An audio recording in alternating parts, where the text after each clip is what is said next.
Hey Sun Space Sun, I'm Daisy Victoria. Today we are going to make a Victorian ball gown. I decided that I would attend this year's Victorian Festival in Port Townsend, which is so luckily close to me here in Washington. Now, I attended the festival last year and I had a great time, so I decided I'd go back again. So this year, the theme of Friday night's ball is the round hoop era, and I decided I wanted to go with an 1850s ball gown. This is an era of ball gowns that I've always loved, and I think that this era really influences a lot of what we see in like modern fantasy and fairy tale ball gowns as well. So when I was younger, I actually learned a lot of sewing techniques from this sort of like mid-Victorian era, which helped me a lot in some of my goth and fantasy clothes later on. And in that vein, not only are we making an 1850s ball gown, we're basically making like an 1850s goth vampire princess ball gown. So let's look at some of the characteristics of these ball gowns, specifically the type that I will be making with you guys today. And by today, I mean I made it a while ago and it took me more than a day, but we're gonna watch it today. Now, it's been a long time since I've made a ball gown from this mid-Victorian era. Let's see if Editing Daisy can find a photo of this really cool purple taffeta one I had when I was like maybe 18 to 20 or so. So this time I'm really going with 1850s. Now, what's cool is there's tons of fashion plates from this era. So you can see like what was the height of fashion and what everyone wanted to be wearing. The skirt style that I'm going with is a flounced skirt. So there are a number of designs from the 1850s that feature flounces on the skirt. There could be a couple of flounces, there could be several flounces. I'm going with several flounces on my skirt. Sometimes the flounces are decorated at the hem with something to give it a little more detail or texture. And for mine, I'm going to be doing something really customized. And we'll get into that in just a moment. For the bodice of the gown, they all kind of have this type of shape that was popular in the 1850s. It's a fitted bodice. It's worn over a corset, so very structured underneath, and then the bodice sits on top of it. And you have a lot of these with what you call a bertha, which goes around the neckline. Some berthas are kind of plain, some are pleated, some are gathered. There's all sorts of different decorations that you could put on a bertha. I'm going with sort of a gathered bertha that I'm doing directly off of the pattern I'm using. So that's right, guys, I'm using a pattern this time. A lot of my work is with drafted patterns, but this is a time period where there's a lot of patterns already existing that work really well. There are a few companies that make Victorian era patterns, and honestly, even the big name companies have some really good ones from this time period.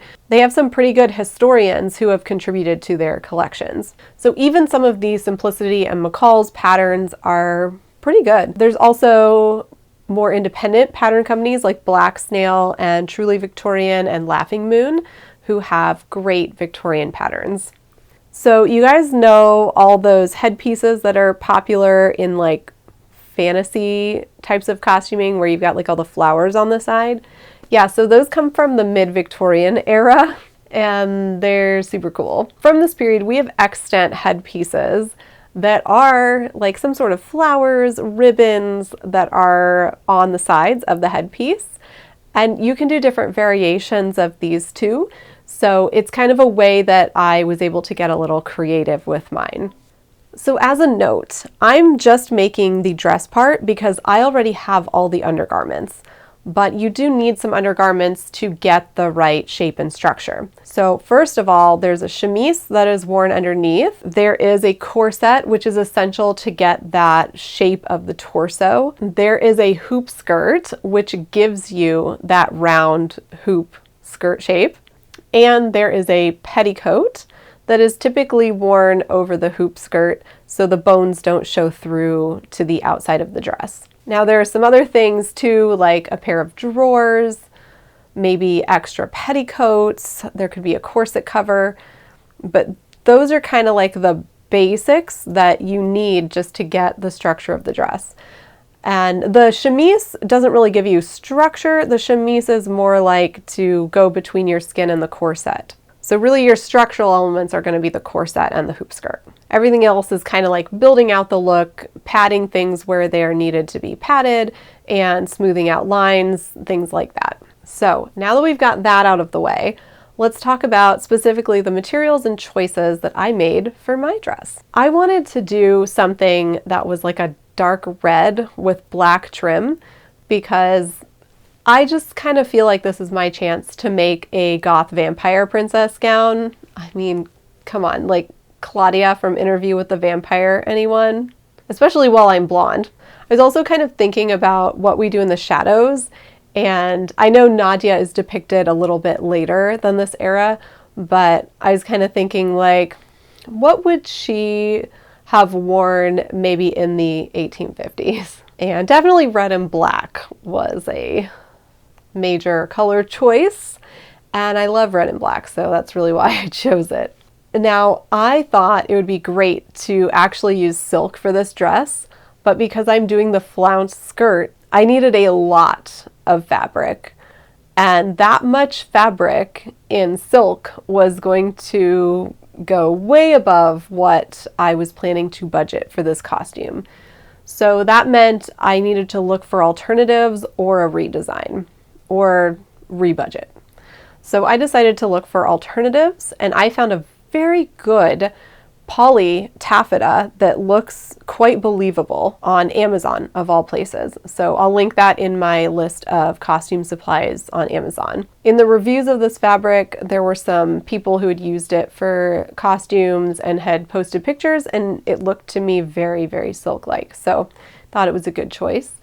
And they also had a deal, so you could buy like a 10-yard bolt of it for a little bit cheaper than per yard, so that helped out. The lining of my bodice is made from some scrap fabric that I had from a thrifted tunic. And let's get into the decorations. I decided I'm gonna go with a black velvet trim. Here's where I get to use my embroidery machine. So I decided that I would go ahead and just embroider trim for all of my flounces. And I'll show you guys how I did that. Basically, I'm embroidering lace, sort of. So I'm embroidering onto black tulle, and then I am taking that black tulle and applying that onto the dress.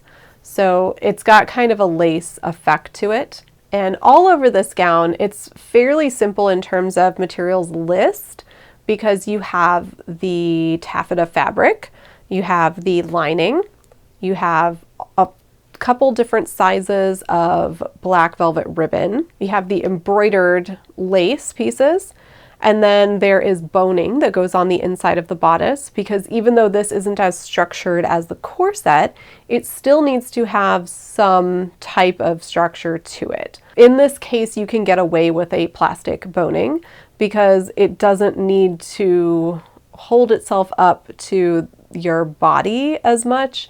It's more like keeping it straight up and down so it doesn't buckle so much. Oh, and of course the other materials are for the headpiece. So we have a thin headband, some roses, and more of the same velvet ribbon.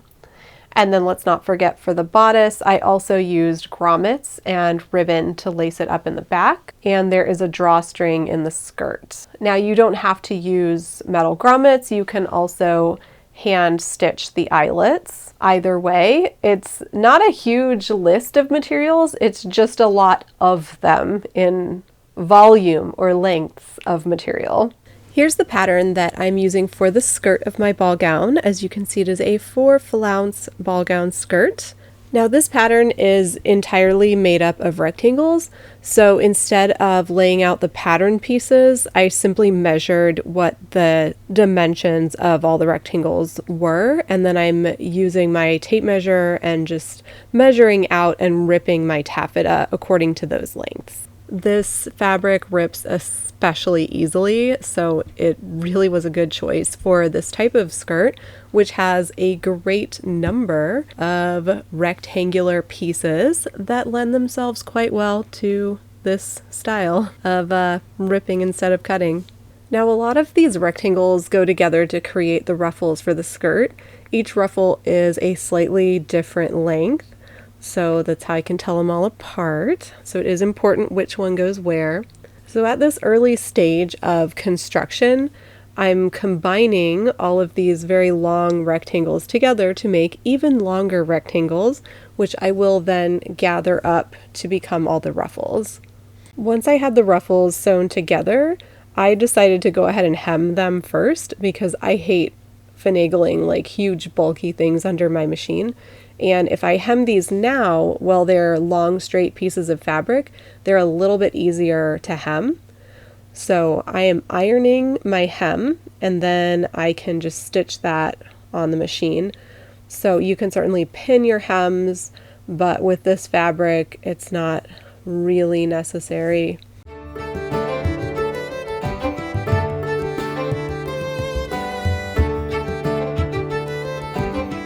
So right away I'm getting into all the decorations I'm putting onto my ruffles. This is a 1-inch black velvet ribbon that I bought in bulk because I need a lot of it. And if you're making a project and you want to know how much you need, you can just measure, what's the circumference of each of these ruffles and add them together and divide by 36 inches per yard, and there you go.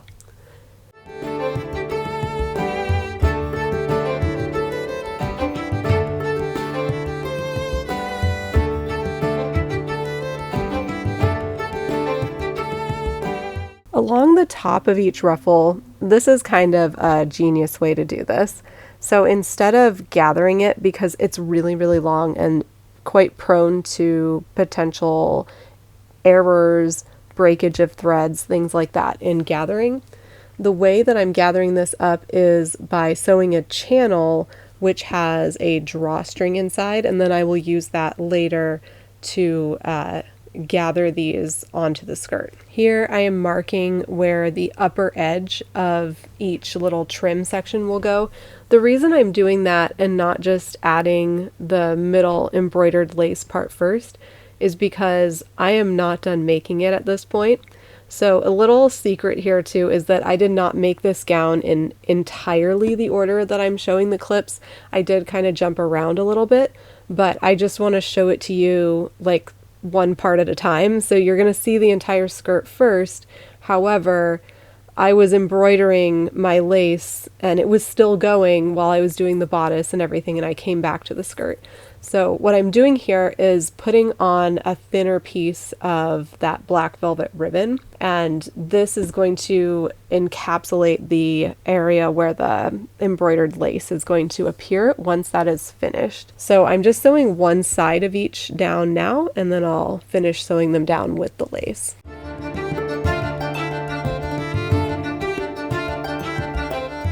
Here I am marking on the full skirt piece where the ruffles need to be attached. So I'm just measuring out with my yardstick and marking with chalk. And that's going to tell me where to sew on each ruffle.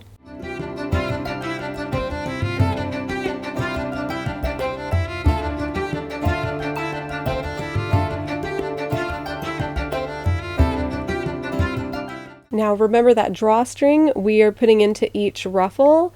So because of that, I can simply pull on the ends of the drawstring to gather these up.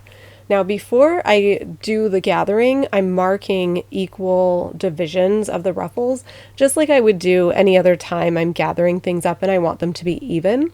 So I'm marking, so half, then quartering, and then eighths of each ruffle. And then I will do the same thing on the skirt and mark those, and that tells me to line up each section of the skirt with each section of the ruffle, so that way it's gathered pretty evenly. So there's likely to be like small variations in gathering, but this way each of those sections has the exact same amount gathered up.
Okay, so what's been going on in the background, I'm going to show you from the start at this point.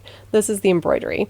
I'm using red tulle, which is close to the color of the fabric, and I'm sandwiching this between 2 layers of wash away stabilizer. The embroidery design is something I purchased on Etsy from Art Embroidery Designs, and it is based on a Victorian motif, so perfect for this gown. So there are a couple ways you can make a really long border. You can go ahead and just embroider everything as a long section of trim, which requires a lot of repositioning and some prep work ahead of time.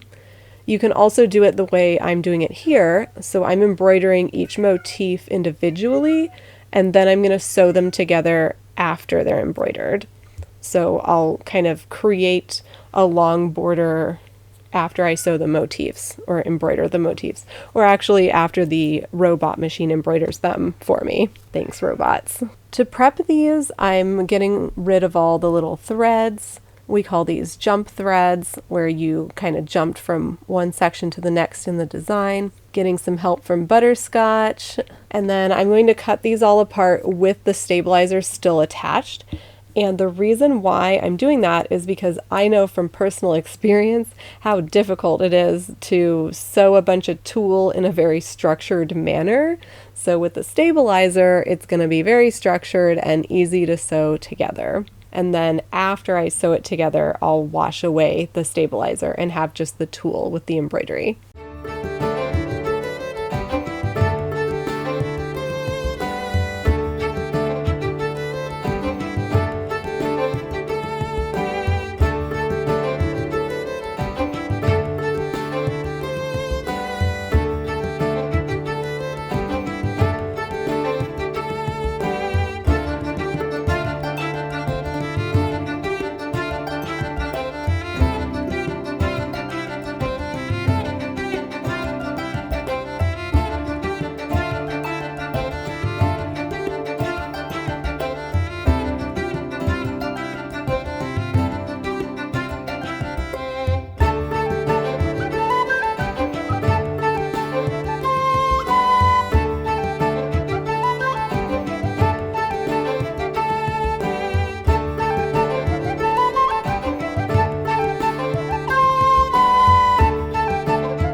After washing all the stabilizer off, the tulle and the embroidered designs and everything was very wrinkly. So I decided to iron these out using a towel both on the bottom and the top to protect them from the iron.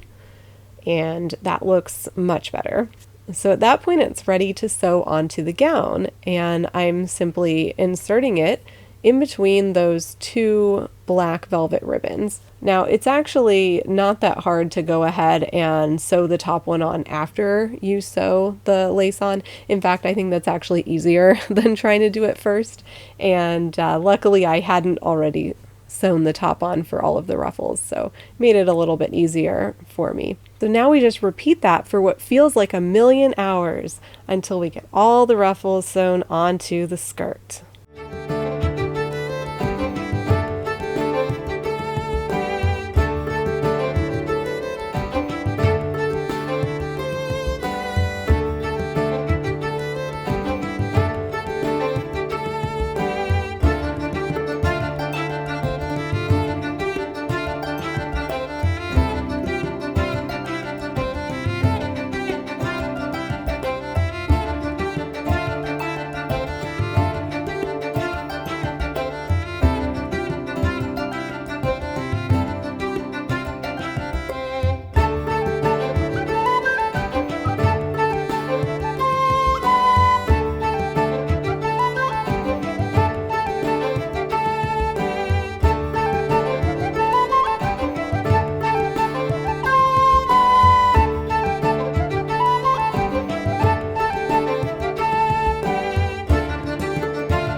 The skirt itself is gathered, or in my case, pleated into a waistband. Probably the easiest and definitely the least time-consuming part of making the skirt. So I just did some pleats here at the waistline, and then I encased the top of the skirt into my waistband.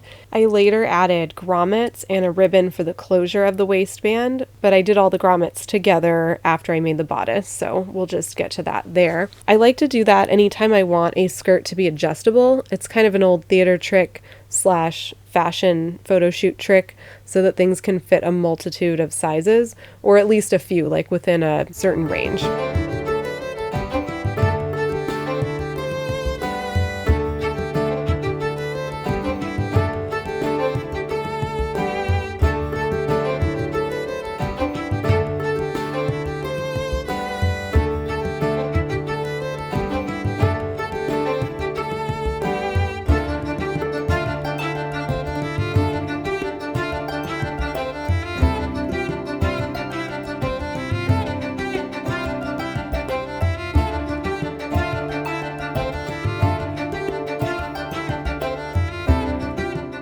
Here is the bodice pattern. This is kind of your standard 1850s slash mid-Victorian ball gown bodice, and I've cut the pattern to my size, and then I'm cutting this out of the same taffeta that I used for the skirt. For the bodice, there are actually going to be 3 layers though.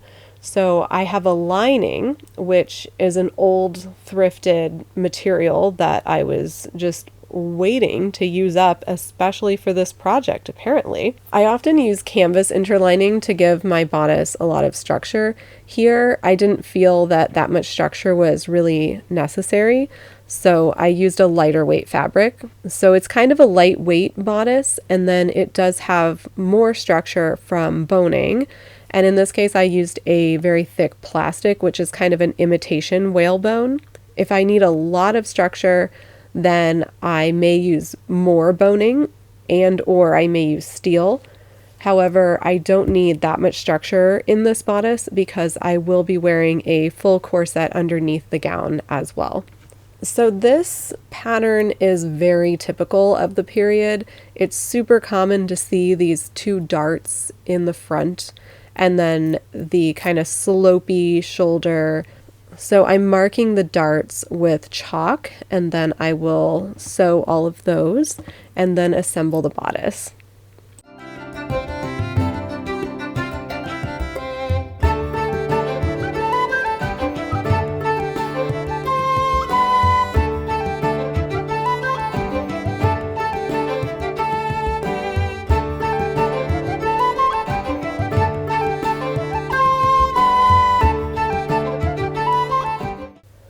With the bodice sewn together, I have sort of the outer or fashion fabric, which is where I also attach the interlining, and then I have the lining.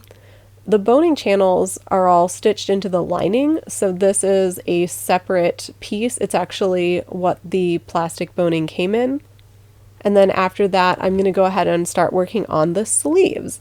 Now this gown bodice pattern has poofy sleeves, and then there's a really small sleeve piece which goes on the inside, and it holds the sleeve at its size so that it doesn't like fall down your arm, right? This little piece on the inside will keep it where it's supposed to be. So these sleeves are gathered at the top and the bottom of the sleeve piece, and then those are stitched to that other smaller tiny sleeve piece. And then all of that is going to get attached into the arm side of the bodice.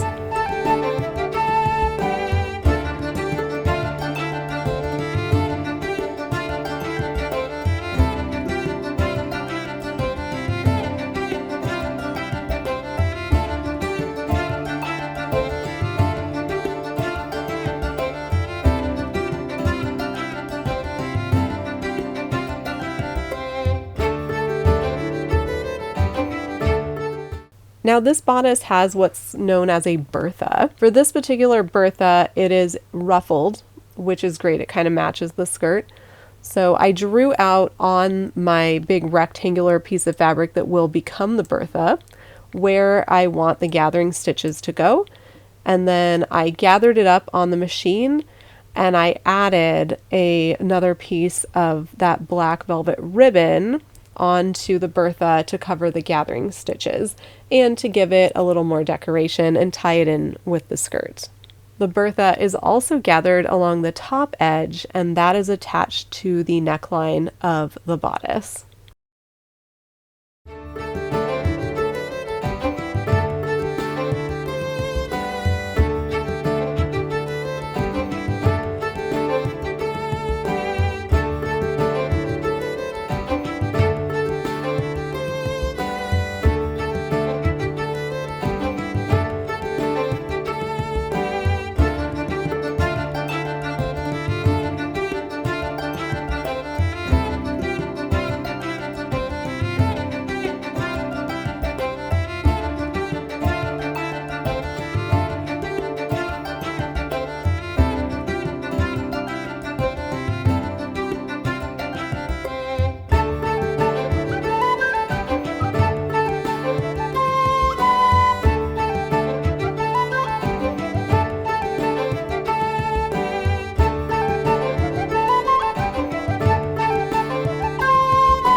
One more thing to add to all the black velvet ribbon stuff is a couple of bows.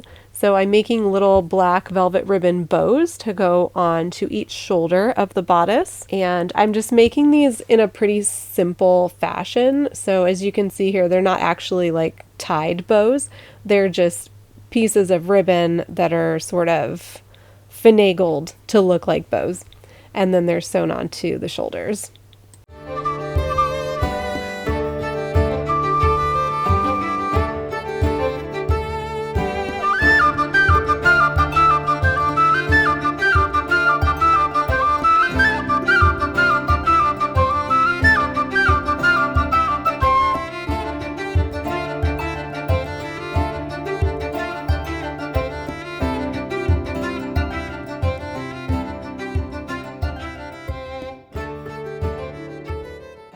Okay, at this point I was starting to run out of time, so let's go ahead and jump to when the grommets are already installed.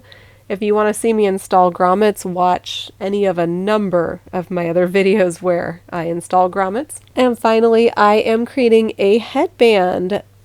So this is kind of in the spirit of those 1850s / mid-Victorian headbands. I wanted this to really tie in the theme of the dress, so I created some black velvet bows, and I had these red flowers that I thought would be perfect.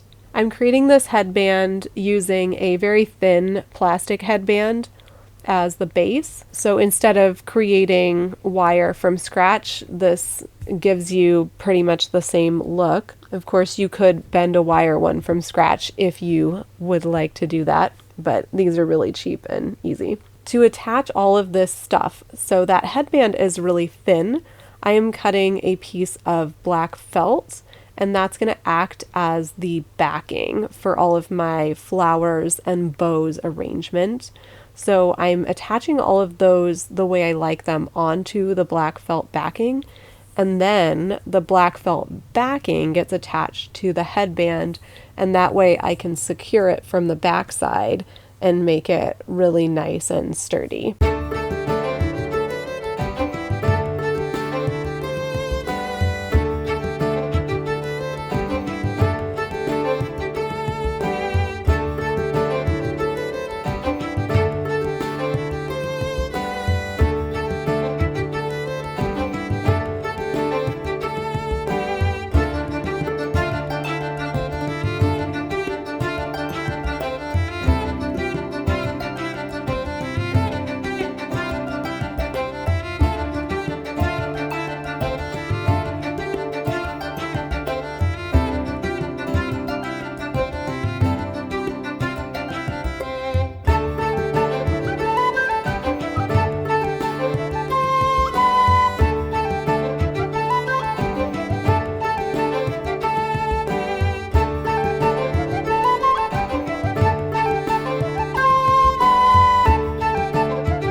really like this gown. It's a color that I love. I mean, burgundy and black, you really can't go wrong. And with the blonde hair, I kind of feel like an adult version of Claudia from Interview with the Vampire. And since I kind of had like vampires in mind, I feel like that's very fitting. I had a lot of fun wearing this gown to the Victorian Festival in Port Townsend this year, which I got to attend with Lady Rebecca Fashions, who you can find over on her channel on YouTube. So part of the fun was driving from our hotel over to the event. You know what, guys? I've driven in big dresses before, and I'm pretty small, so I fit easily. You know, if I just put the seat back really far, I can kind of have room for my big dress. I did put the hoop skirt on after we arrived at the venue, however. There is a limit.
I'm very happy with the way this ball gown came out, and I really enjoyed wearing it to the Victorian Festival. I wore it 2 nights. So Friday night there was the dance that was themed 1850s round hoop era, and the next night there was another dance where I wore it again. I had a super fun time at the Victorian Festival with Rebecca of Lady Rebecca Fashions, and if you don't follow her, go check her out too.